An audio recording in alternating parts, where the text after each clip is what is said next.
Welcome to this episode of 4-1 Nosh. There won't be a lot of noshing today, but I will be throwing back a couple of suds. I'm in my favorite college town, Bowling Green. Not only is it the home of my alma mater, BGSU, but it's also home to some of the best breweries in the state. Now, by the time this episode airs, there may be even more craft breweries springing up, but today we got a few featured. And my first one is Arlyn's Good Beer. I'm here with the partner of Arlyn's Good Beer, Eric Jones. Eric, thanks for having us out. Thank you for coming. It's a beautiful day. I love this atmosphere, especially in these times we're living in. People can be socially distant, be outside, enjoy the weather.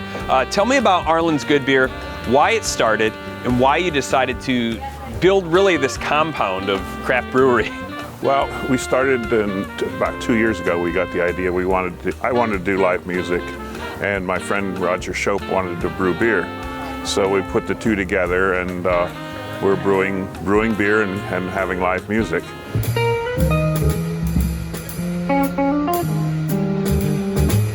Are you from Bowling Green or from this area? I came here in 1982, so. Okay, so that's when I was born. A long time ago. We've both been here the same amount of time. This craft brewery scene's really, sprung up over the past, 5-6 years. What do you think of people really making this their own, and making beer so much more for taste and not the quantity of beer we're drinking, but the quality? I mean, I think our competitors are still the carryouts and not other brew pubs, but yeah, we're enjoying it. It's kind of a culture. A lot of people come out and they travel around to different breweries and they enjoy all the different sampling and tasting.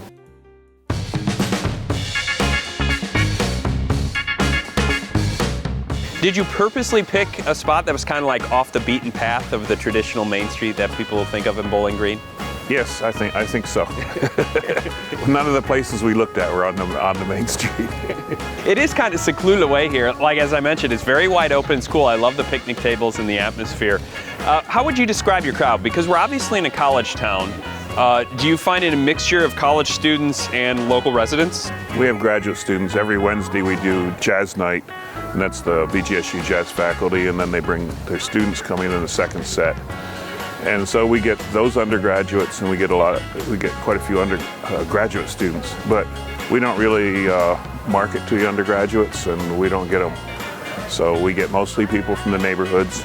We have a lot of people coming in from out of town and never been here before. We get that every night. Seems like we have quite a few more people coming in. What's your favorite beer you have here? Czech lager. Czech lager? So that's what I should get, right? Yeah, you can start there. We can maybe do like a flight thing? You can we have 17 beers, and you can have a flight of 17 if you like. No, for a second I thought you were going to say you can have whatever you want. I was like, better not say that because, I'm not going to make it out of here. Treating me to the beer flights was co-owner and brewer Roger Shope. Well, we're going to start off with the light lager. It's actually a German Helles. We call it our light lager, our all-night light. It's a nice little easy drinking, 4.2% alcohol, crisp, fresh. So if you're looking for like an introductory beer, that's like a really crisp lager beer. 80% of the beer drinking market drinks lagers. But yeah, that one's 4.2. Our pale ale's a little higher, like six and some change. And then our Dunkel lager is 5.3. Why don't you give this one a try? Dunkel. Why is it Dunkel? Dunkel is German for dark, so it's dark. It's a dark lager. It's a dark Munich style lager. And then if you give this one a try, this one's our pale ale. This is about 6%, you said? Yeah, it's in the 6% range right there. That one's a little more caramel forward. We got a little more flavor in the hops, a little more aroma hop and flavor right there. Yeah, quite a bit. They're all unique and interesting, and they all clear up really nice. And what are you drinking? I'm actually having the Dunkel lager. I'm a big fan of the Dunkel Bros. Dunkel Bros, for sure. This is my first beer. Tell me a little bit about yourself. When did you start brewing? Why'd you get into it? It all started home brewing, actually, probably 93, something like that. Did some home brewing with some friends, and then Mommy Bay Brewing Company opened up. I went up and did some volunteer work and helped out, and basically, eventually, they wound up bringing me on. In fact, I got one of my, so I was up at my first professional brewing experience was in 1997. Yeah, you're really sort of, at the beginning, I don't want to call it like a revolution, but so much really in like 5-6 years, craft brewers are popping up. Recent history is something that is really spectacular. It's really blown up.